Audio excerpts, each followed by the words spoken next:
This podcast is sponsored by nobody. Hey dudes, welcome to Splat from the Past, the only 80s themed horror sci-fi show where things can get totally radical. Now today, I will be welcoming back the awesome old TV historian Mitchell Hadley, and we are going to talk about his new book, Darkness in Primetime, a book about how so many classic TV shows predicted the future of our society and things that have been going on in the world ever since, which is perfect because of all the clusterfucks we are living in right now politically. I am so excited to have this conversation. Among the many shows that he's got mentioned in this book are like, the standard classics, The Twilight Zone, The Outer Limits, um, Star Trek, The Prisoner, and like, oh my God, I thought this was very interesting, anthology live theater show, Studio One Playhouse 90. I'm going to find out a little bit more about that. And it's going to be great to have Mitchell back on. I love talking to Mitchell whenever he comes on, and he's just so smart and well informed about classic television. It's amazing. Man, I am so excited. I'm going to be booking Halloween October starting today, and I'm so excited. Autumn September has just been a fantastic month, and it's going to continue being fantastic for the next week until Halloween October begins. Also, rest in peace, Sonny Curtis, member of Buddy Holly and the Crickets. He wrote I Fought the Law, which became a huge hit for the Crickets after Buddy died. And of course, The Clash covered it. That's how I first became aware of that song when I was a kid, from The Clash. Sad, sad loss to rock and roll. So, yeah, here is my new interview with Mitchell Hadley.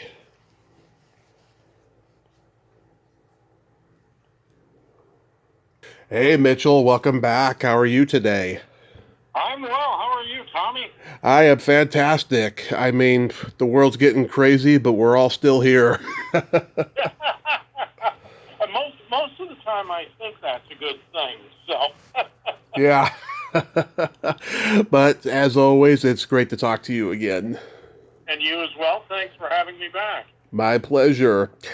So let's get into this new book, Darkness in Primetime. What propelled you to write a book about classic TV shows that predicted the future?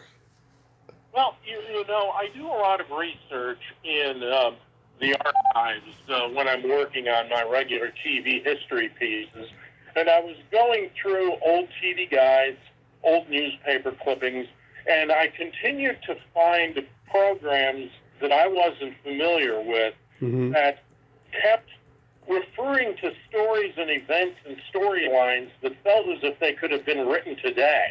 I mean, they were always talking about something that seemed like it had been in the vernacular to be ripped from today's headlines.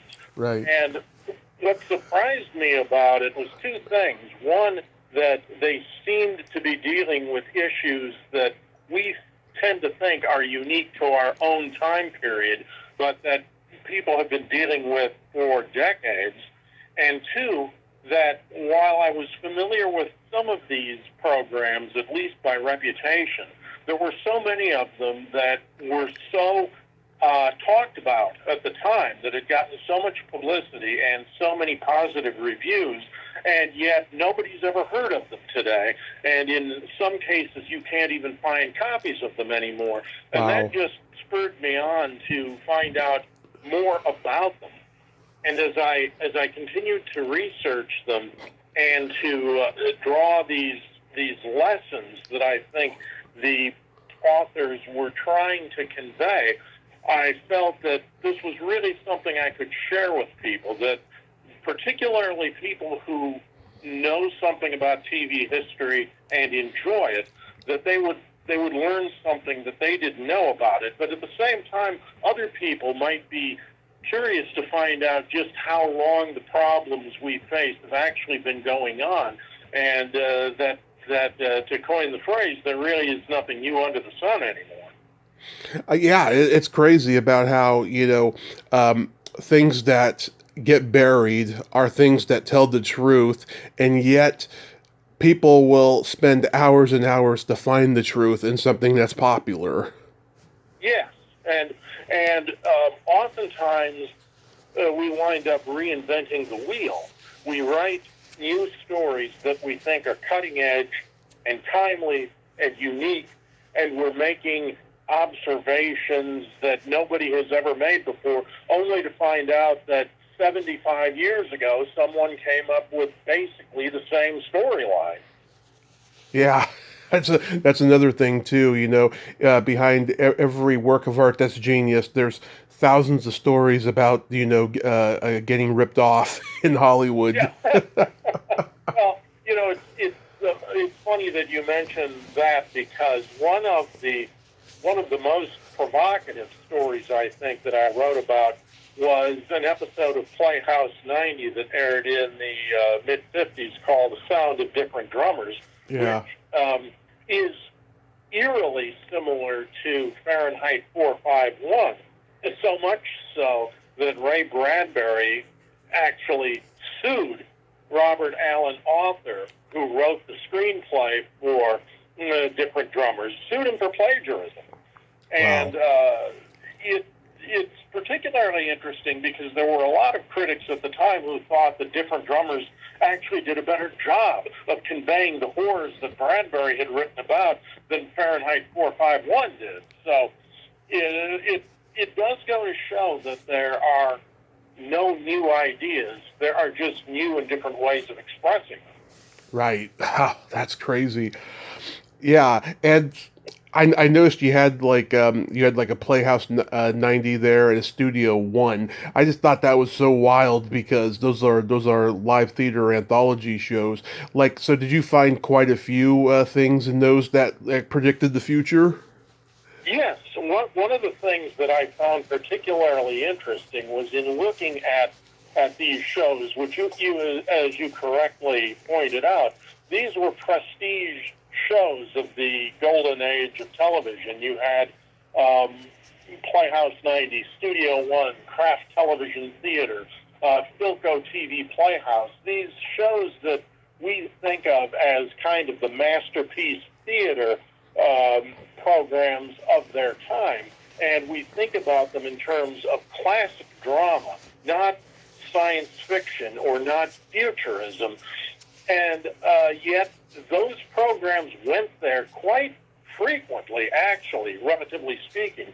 There were many programs that I didn't include in the book for various reasons, but these presentations that they did, not all of them dealt with dystopias, but they dealt with very adult, very contemporary ideas about the future and about looking at the past to better understand what the future might hold. So I was very interested to find a program on Studio One called One, for example, is in the number one, that was written by David Karp, where he's talking about a future society that actually it goes about trying to eliminate the individual and to have people speaking and thinking in unison with the state. It's obviously, and in one sense, dealing with the Cold War and the concerns about communism, but in another sense, it's talking about freedom of expression, freedom of speech, freedom to have your own ideas and to be able to express them. And no matter which Hmm. side of the political aisle you fall on, that's certainly a relevant issue today. Oh yeah. And no matter what you think about classic television shows, this certainly is the kind of a program you don't particularly think of when you think of these great dramatic anthologies of the 50s.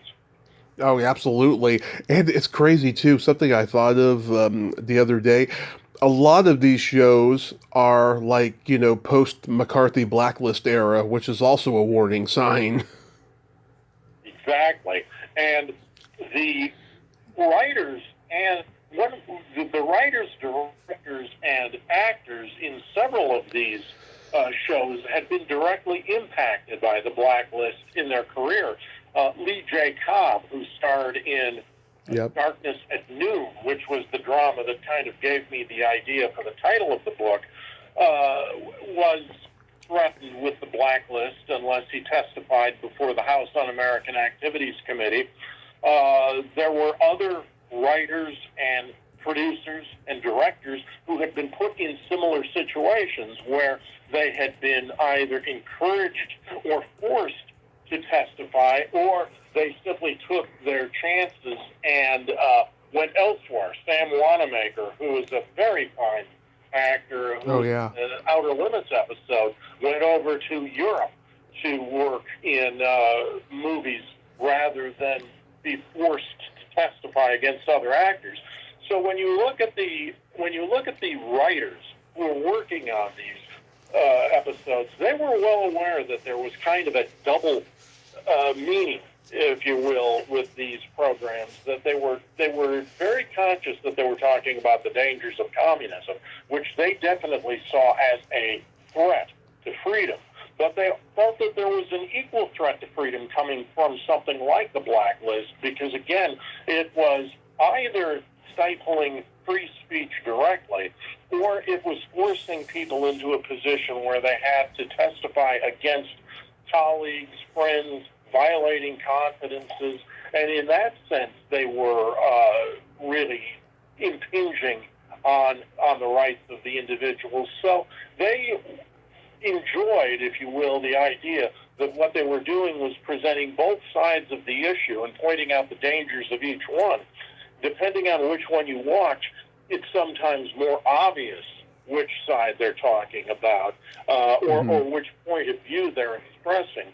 But in the best ones, you can recognize both sides equally, and you can see the dangers that each side can pose if it goes unregulated or unnoticed at the time. That's why I look at so many of these programs as warnings, because they were trying to show people what the future could be like if the things that we see here are not stopped or are allowed to continue. It's kind of like the Ghost of Christmas Yet to Come in A Christmas Carol, where these are the images of things that could be. And Scrooge says, certainly you can change the future if you change the way you behave in the present. Well, that's kind of what these writers were saying, too. This doesn't have to be the future, but it could be the future if you don't do something about it. Yeah, and God, there were so many great actors that were blacklisted during that period. Burgess Meredith, Kim Hunter, Lee Grant, Will Geer. I've talked to his daughter. She told me just how crazy it was. Even Henry Fonda was blacklisted, but he bounced back in a huge way, of course. And you know, Will Geer, for example, is one of the co-stars in one of the more recent programs that I actually looked at, which was, I think, from 1970. It was called The Brotherhood of the Bell, and it starred Glenn Ford in his first television dramatic role. Oh, yeah. And he's the victim of a brotherhood, a sort of, depending on your own personal reference point, you either think of something like the Yale fraternity Skull and Bones, or you look at something like the Trilateral Commission or the World Economic Council. But the people who are behind the scenes, who are not elected officials, who are manipulating what goes on. And Will Geer plays one of the men who gets tangled up in that. He's Glenn Ford's father, and Ford finds out when he decides to oppose the Brotherhood that all of his father's business, as well as Glenn Ford's home, his job, his marriage, everything that he's ever accomplished in life has not been because of him, but because of what the Brotherhood has done for him. And he finds that he literally has never accomplished one thing in his own name in his life. Yeah, and Will Geer was only a decade older than Glenn Ford, too. that was happening all the time back then. Yeah. Can you mention examples of shows you couldn't use? Well, there was a show that I didn't use because it at some point you just decide that you have to stop. I did 21 shows in all.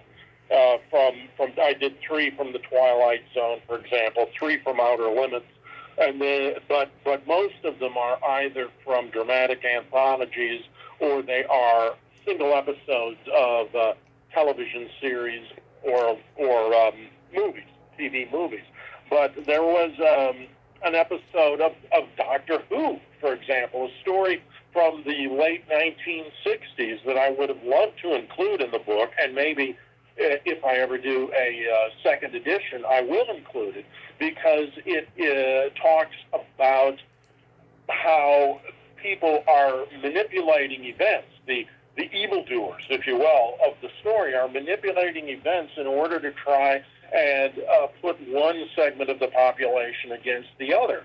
And it deals with so many different aspects, from mind control to fake news, if you will, to creating fake hardships in order to distract people from other things that are going on. So it touches on so many of the things that we see going on in the world today.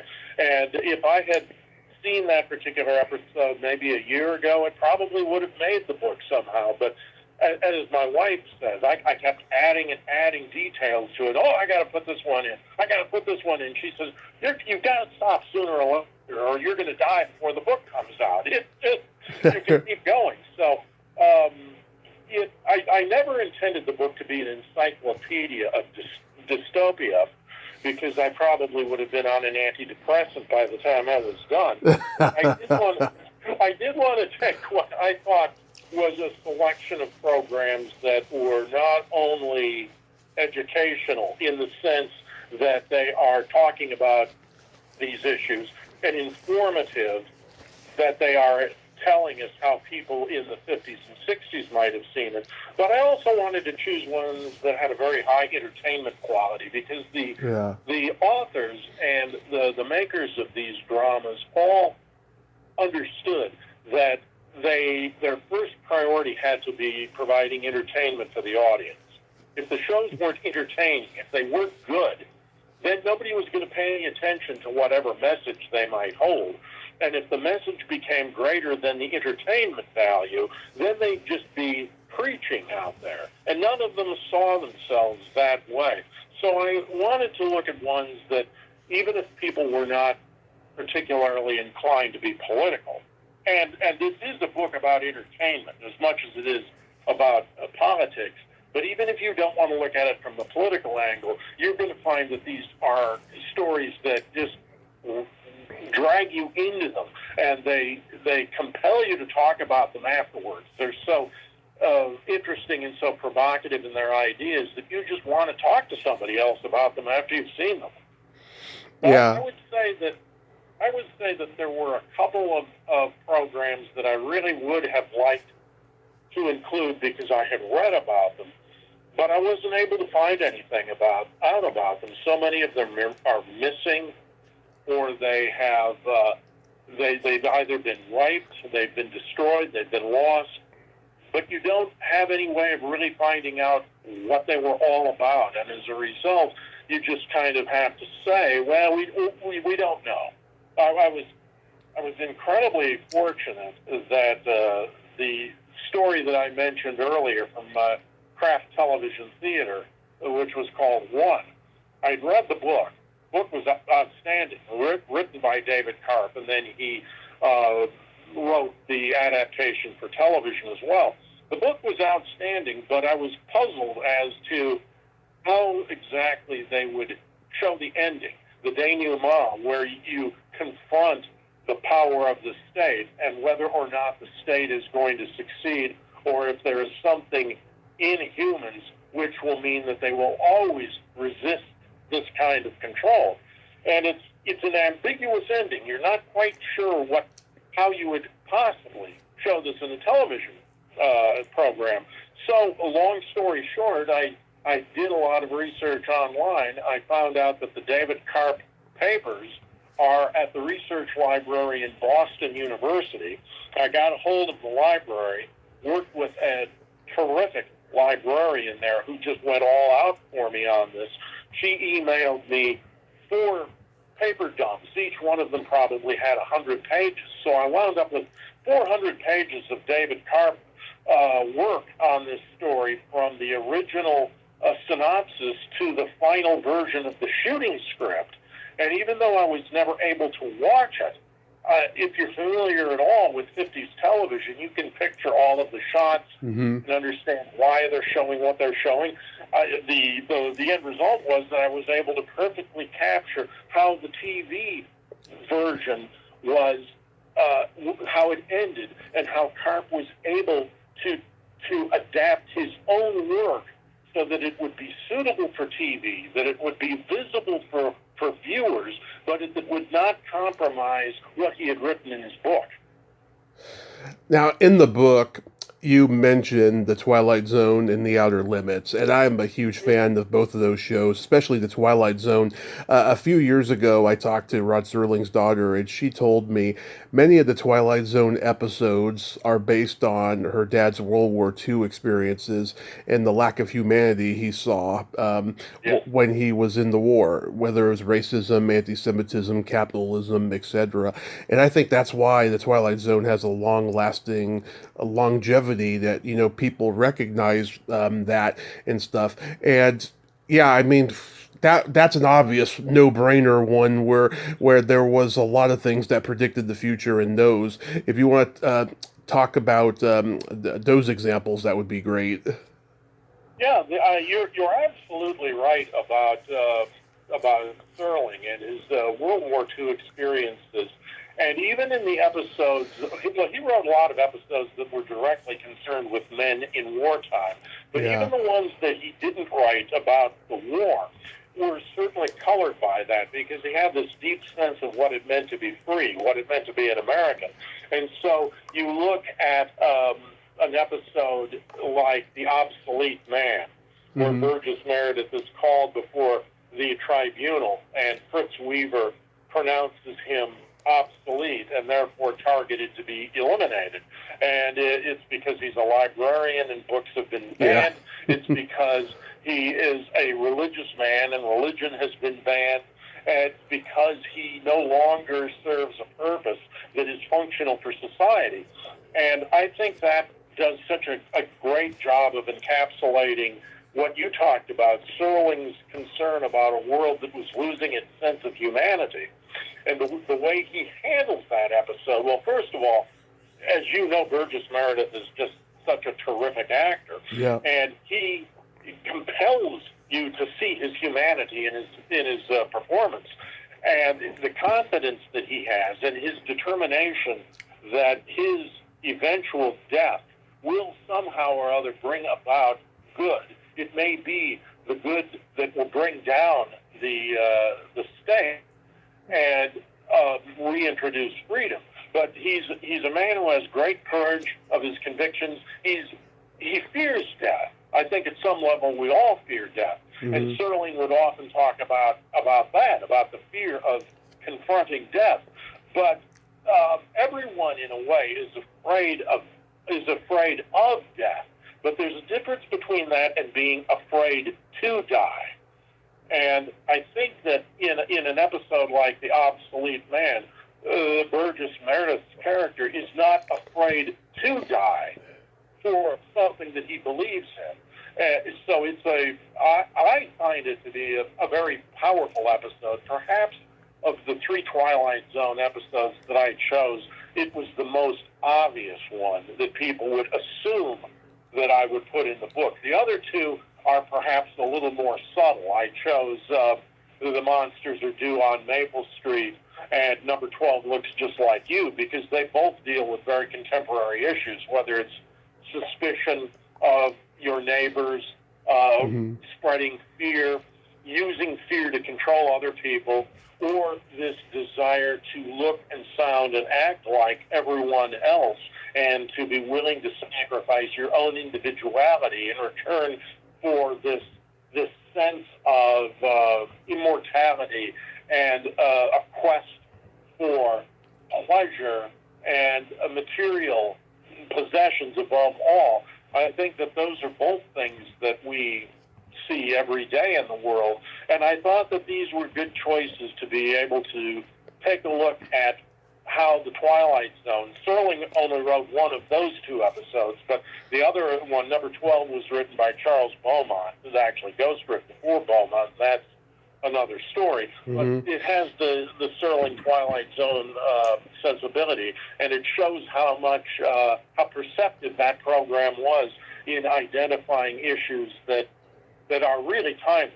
And when the Twilight Zone was at its best, there were very few shows before or since that have been as good at addressing those issues. You could have written an entire book just about the Twilight Zone, but there were so many other shows to take a look at as well that discuss different kinds of things.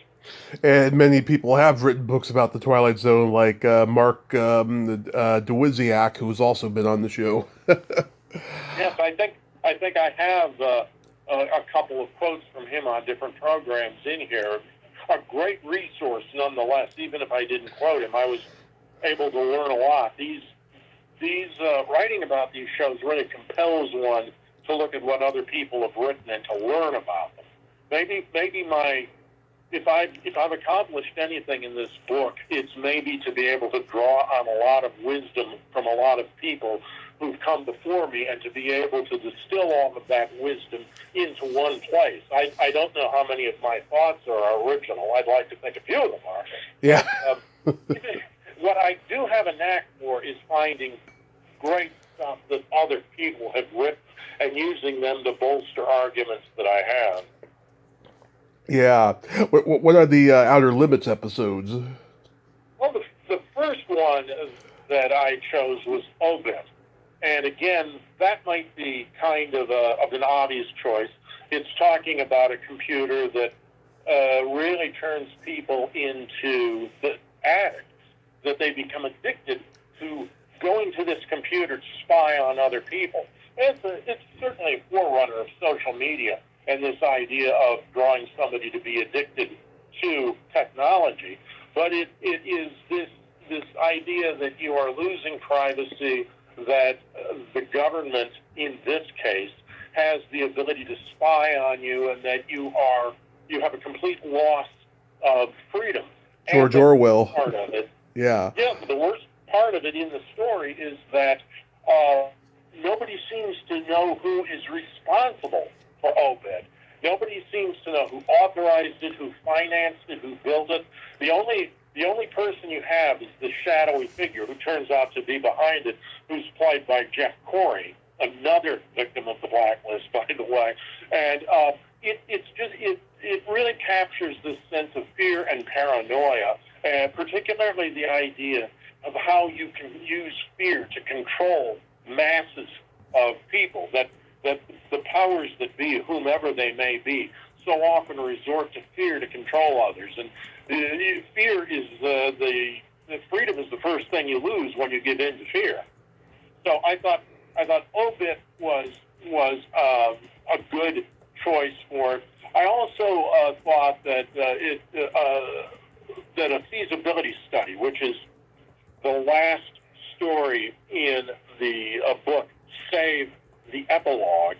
A feasibility study. I was really blown away when I saw this originally, because it concerns. I'll just give a brief description. Some people may not be as familiar with it as they are with the Twilight Zone, for instance. But you have this neighborhood that is taken away from Earth and put in this planet billions of miles away, where the people who reside on this planet are losing their mobility. And so what they're doing is essentially importing slave labor.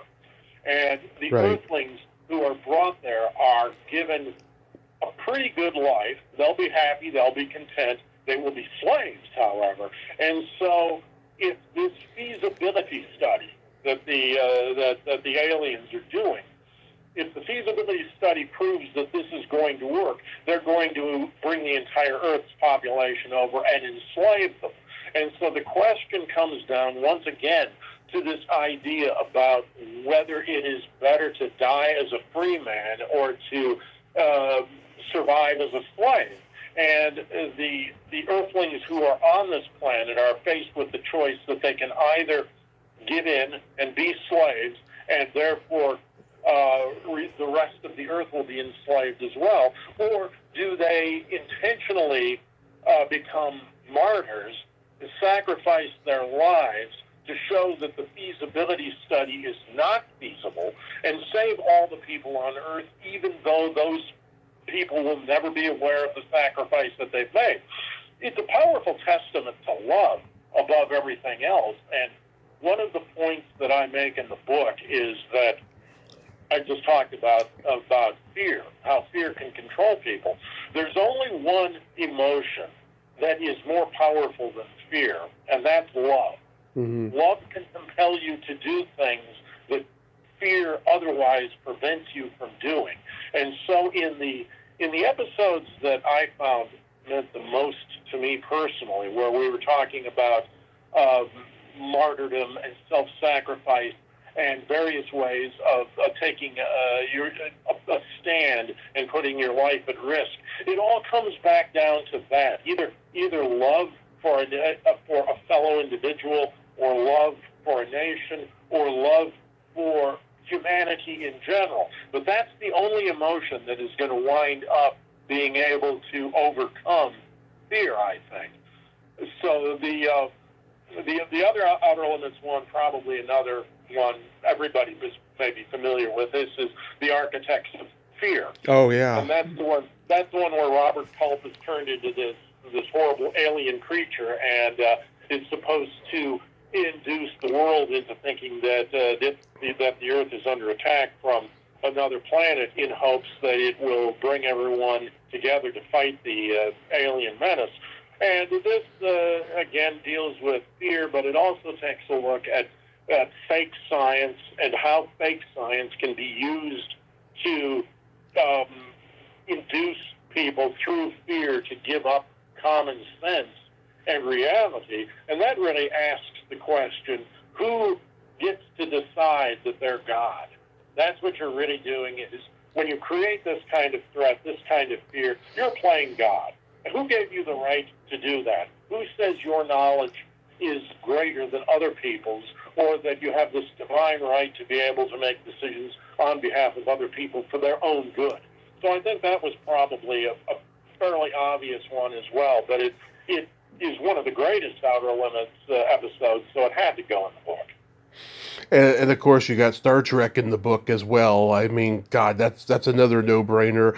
I've been buying VHS tapes of old Star Trek episodes, and I forgot how laugh out loud funny the show could be in certain episodes. It's no wonder Lucille Ball greenlit the show. I tried to explore that with her daughter when I talked to her this summer, but she didn't seem too interested in going there. But I could see the influence, of how that show predicted the future. Yes. The episode I took from Star Trek was a Taste of Armageddon, and that's one that involves computerized warfare, where in order to prevent the destruction of material things, such as buildings, infrastructure, cities, entire planets, these two warring planets agree that they will conduct their war by computer, and the computer will indicate the number of fatalities from a particular attack. Then these people will voluntarily go into these death chambers, and without asking any questions. They see it as a form of sacrifice, but Kirk correctly sees this as just an excuse to prevent the warring parties from confronting the truth about this. If you make war too easy, there's no incentive to stop it. And how many millions of lives are lost because of that? So it is, I think, a fine episode of Star Trek, because it again demonstrates humanity. It demonstrates Kirk's humanity. And you talked about the humor in Star Trek. That's all a part of that, too, I think, because humor is a natural thing. But you see this quest for freedom coming out of Kirk, and his desire for people to confront conflict rather than avoid it. That's what these two planets are doing. They're avoiding answers. They're just continuing their conflict with much less pain and anguish and emotion, and which is ultimately completely a lack of humanity, and it's just senseless. It's really a computerized version of the Holocaust in a way. I found the parallels between this and the Holocaust to be startlingly disturbing. Wow, I never thought of it in those terms, the Holocaust on Star Trek. Wow. That's pretty deep. You think about them willingly going into the death chambers, and even though they're disintegrated, there's no practical difference between these and the gas chambers that the Nazis used.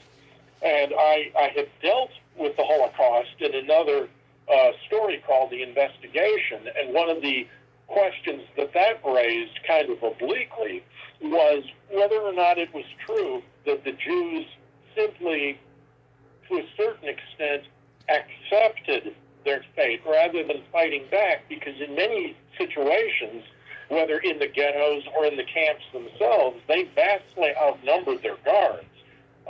Many people have asked over the decades, why didn't they fight back? And I think that the Star Trek take on this is taking that one step further. That's what happens when you remove from people the desire to fight back. They become willing victims. And there was another Doctor Who episode that I could have included too, that I won't go into detail, except in that episode the Doctor tells people, remember, you're human beings, and humans always have to fight for their freedom. And once you forget that, then the sky's the limit as to what can happen. Wow. And you mentioned The Prisoner. That's an interesting one, because it's funny. Some people would argue that slavery still exists, and now it's in the prisons. And it's like, wasn't it always like that? Because back in the chain gang days, they would all be pickaxing the big rocks. I mean, that was pretty much slavery. Oh yeah. There are many different versions of slavery, and what's funny is that the people who throw the word slavery around the most probably don't have as good an idea of what slavery really is, because it can be very subtle. We can be slaves of the mind as well as slaves of the body. When we give up our freedom of thought. This isn't even talking about speech or freedom of to act or to do, but just freedom of thought. When you give that up, you're a slave of the mind. You allowed somebody else to tell you what to think, how to feel, which in turn will lead to all of these other things. And the episode that I have from The Prisoner, which is called The General, deals with a form of brainwashing where the general is this supercomputer that through what we would consider online education, it comes through the television. You're kind of hypnotized, and in just a matter of a couple of minutes, all of this information is fed into you through this form of hypnosis. And at the end, you have an entire understanding of what happened in a given period in history. You have no appreciation for what it means, but you know what happened. You know the facts. You don't know anything else, which means, again, a form of slavery, a form of brainwashing. It's whether the state or the education department or whoever is doing this is really programming your mind as to what you're going to think about it. But because it seems like such an easy way to learn, well, what could possibly be wrong with that? Yeah.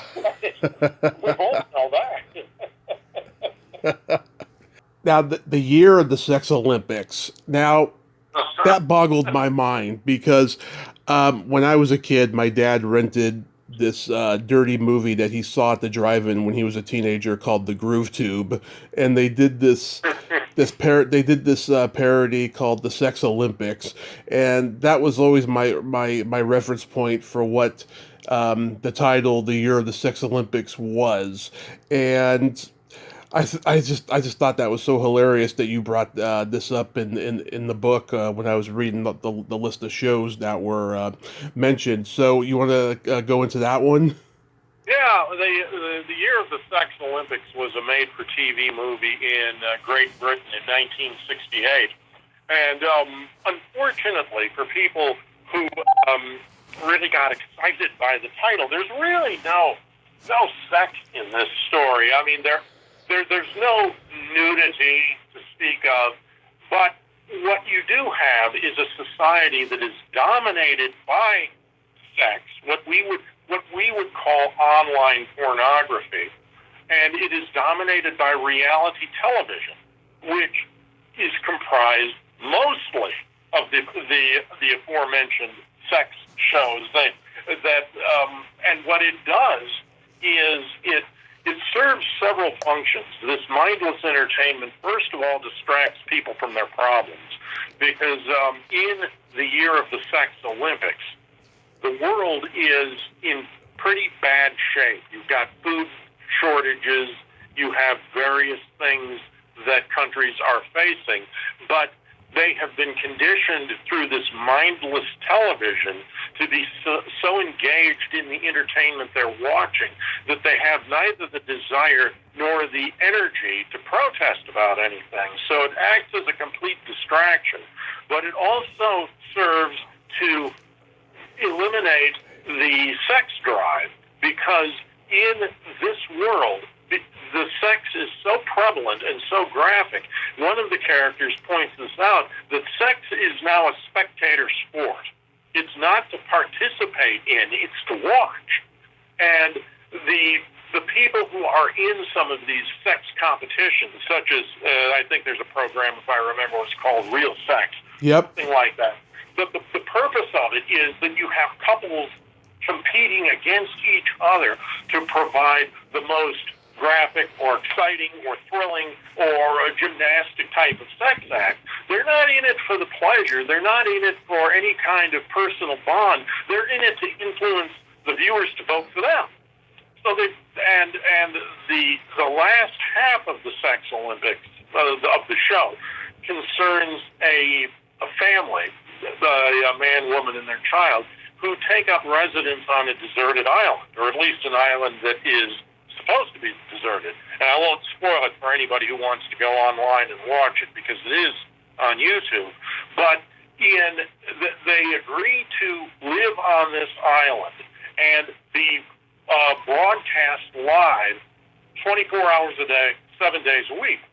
One of the critics in Britain, writing about this just a few years ago, he said that he had turned on Big Brother, and the first thought that ran through his mind was, my God, this is the year of the Sex Olympics. Yeah. They predicted reality television completely down to the last dot and dash in 1968. Not only the predicting what it was, but the effect that it would have on viewers.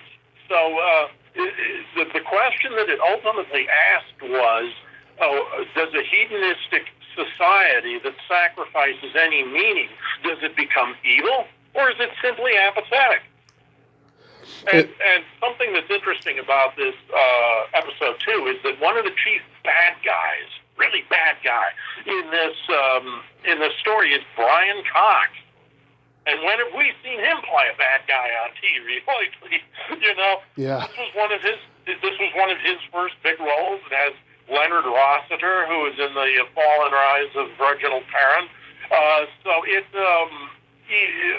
people who don't normally think of that kind of a program to be this dystopia really ought to check it out, because they're going to see some familiar names, and they're going to see some familiar things about the world that we're living through right now. I watched a documentary from 1967 on that legendary singing choir group, the Young Americans, and Yes. it played like a reality show because it was kind of an exaggerated day in the life of what was going on with them and stuff. I was like, God, this is Hmm. so much like reality television. Oh, it's, you start to wonder, even without AI, you really start to wonder how much of what you experience in life is real, even to you. There are times when I'm sitting here working on something, and I'll just get this thought: now, is this real, or am I just imagining all of this? Am I going to wake up in a few minutes and find out that the last 5 years is just something that I've dreamt? Yeah. Which is another quiet zone, but that's another story. It's just that everything is so strange today, It and is. even with all the credit that I give the writers and the visionaries who are responsible for these programs, I think that there are things they would see in the world today that would not surprise them at all, but there are other things they would be absolutely shocked out of their shoes at seeing. I know. God, the whole landscape is just going to hell. When It is. Well, that was kind of it. The subtitle of the book is How Classic Era TV Foresaw Modern Society's Descent into Hell. And yeah, I think that's really, really how it is, because so many people that I know, and that you probably know as well, just kind of look around at what's going on, and they ask themselves, how did things ever get like this? How the hell did we wind up like this? And my at the end of Darkness in Prime Time, I kind of take a shot at that, and I say that maybe if people had paid attention to these programs as more than just entertainment, they would have seen some of this coming. But the fact that we didn't, as a society, take these warnings seriously or act on them shows that we should not be surprised at the way things have turned out. I know, and not only that, back in the late 20s when Edward Bernays was running public relations, with the women smoking cigarettes ad of Torches of Freedom, I mean that was just the beginning of what we've been living in as well with all this authoritarianism. Yeah, well, that's it. You're so familiar with pop culture and history as well that you know how we see how the sausage is made. Exactly. And we know how these things get controlled, whether it's by big business, big tech, big pharma, big government. Take your pick. Big Yeah. fill in the blank. Absolutely. So where do you go from here? Like, do you have plans for the next book already?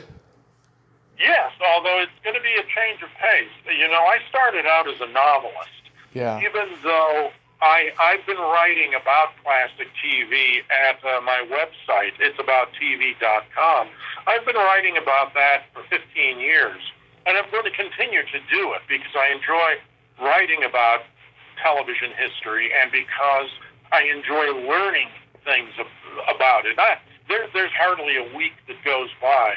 I write 4 pieces a week for the website, and there's hardly a week that goes by that I don't learn something that I didn't know before and see how it adapts to kind of how I think about life in general. So I'm going to keep doing that, but I have this hankering, having written 2 novels and now 2 TV history books, that I'd like to go back to fiction again, where Hmm.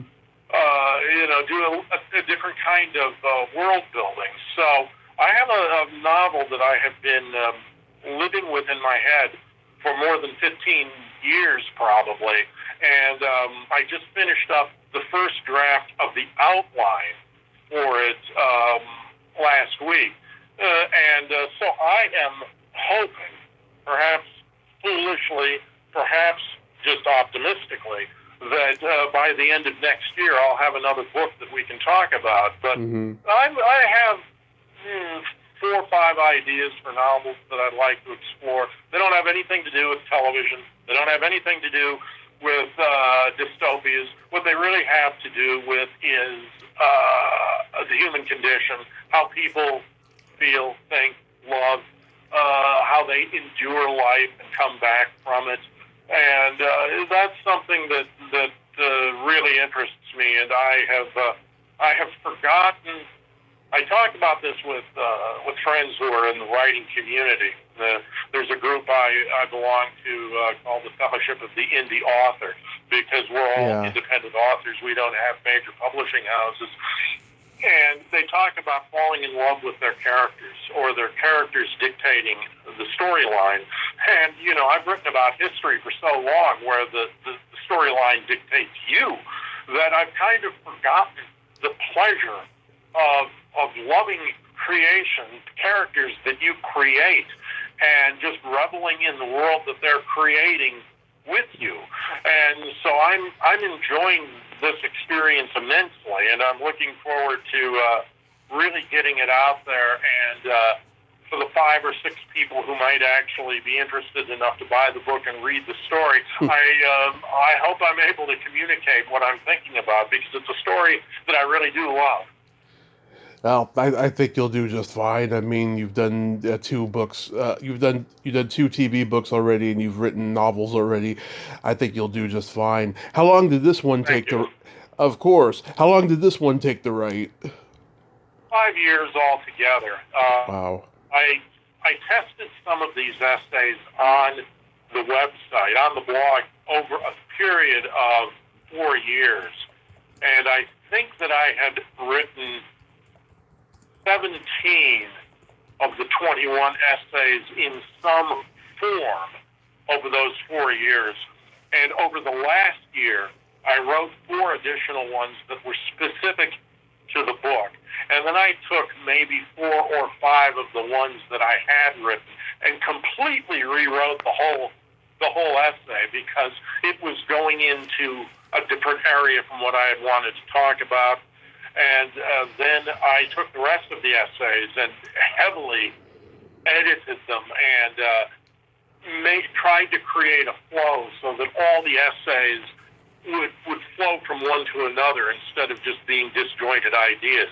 So, you know, in that sense, it took 5 years, but I would say the last year probably has been pretty concentrated, that whenever I wasn't working on the website, I was working on the book. It's a good thing that I'm retired now, because I would never have had the time to write this way that I do now. That's partly because I'm at heart a lazy man. I don't like to work.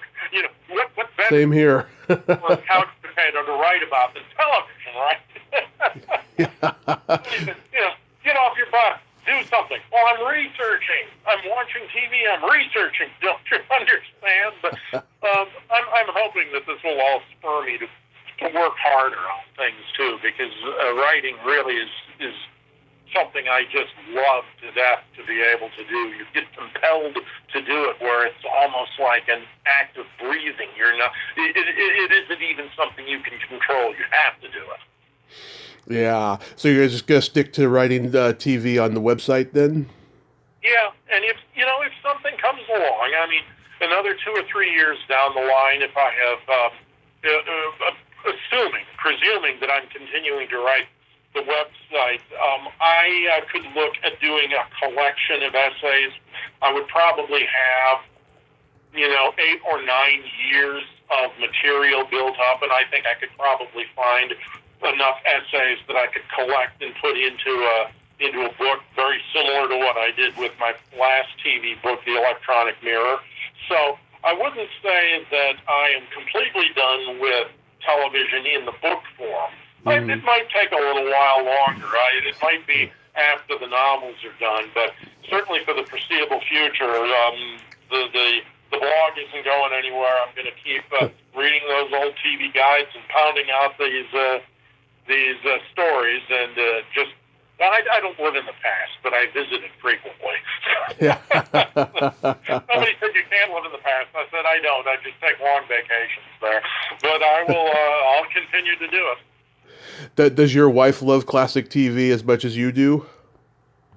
I don't know if she loves it as much as I do, but we have very similar sensibilities, and I have introduced her to a lot of programs that she had only vaguely remembered from when she was growing up and when these shows were on, and she's quite enjoyed a lot of them. So when we spend our evenings a couple of hours a night watching classic television, we have a schedule that we watch. Being the nerds that we are at heart, we watch Combat and Poirot every Tuesday night.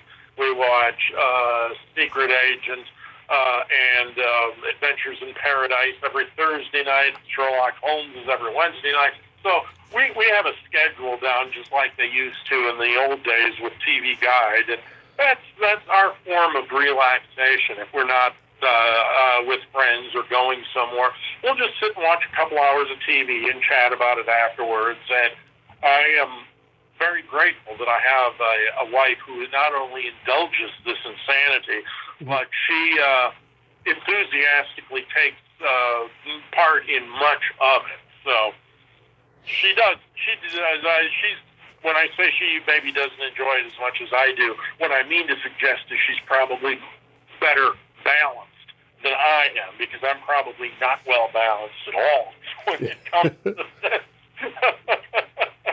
But what do they say? If you can laugh about it, you're in good shape. So I laugh a lot. I was thinking about doing a segment on the show in the future where I interview the non-public spouse of a public figure, because I'd like to What a great idea. Yeah, because I'd like to get inside their head and find out, how they deal with the insanity of having a public figure spouse, and so that's why I was asking about the TV stuff. Well, the only drawback to that is that if you interviewed my wife, you wouldn't be able to actually see the looks that she gives me sometimes. They're often much more descriptive than what she might say, is the way she might look at me like, "Are you going to watch that again?" Yeah. So we'll get done watching the show, and I'll make some interesting comment like, that was pretty interesting, but, and as soon as I say the word "but," I get that sidelong glance, because she knows I'm about to take off on a 5 or 10 minute rant about something that I found wrong with it, and she's gotten to the point now where she understands. Watching TV with me is sometimes like a live version of Mystery Science Theater, yeah, where I'll just rip away on what I'm seeing. Even with shows I like, I'll start talking back to the TV, and she'll say, "Can you give it a rest just for an hour?" I said, "Well, I'll try." I can't imagine you being that cruel. It's all in good fun, though. But every once in a while, I'll just say, I can't even talk about this show. I got to write about it, because I don't want to go off the deep end. Just look at it as research material. You didn't waste an hour of your life. You just got a topic for another essay. Yeah. Mitchell, thank you so much for coming back on today, and I'm going to get the book eventually, and I know I'll enjoy it, and have fun writing that new novel, and we'll talk again. Be safe out there. It's always a pleasure listening to your show and actually being able to get on it. So I just want to thank you so much for having me on, and keep doing what you're doing. My pleasure, sir. My pleasure. Thank you so much. Thank you. Bye. Bye-bye. Well, there you have it. Mitchell Hadley. Oh my God, I just love him. Oh my God, he's such a character, and I just love what he was saying about his wife there at the end and stuff. Yeah, that would be hilarious to see her facial expressions. But Yeah, we'll see. We'll see. And that's cool that he's getting back into the novel writing world and stuff. And you can always go to his website, itsabouttv.com, to read his blog postings, or you can go to Amazon to buy his books, including the new one, Darkness in Prime Time, which I will certainly do, and I just know I'm going to love it. Well, until next time, this is Tommy Throwback Kovac saying there's no shame in living in the past because the present sucks. Later, dudes!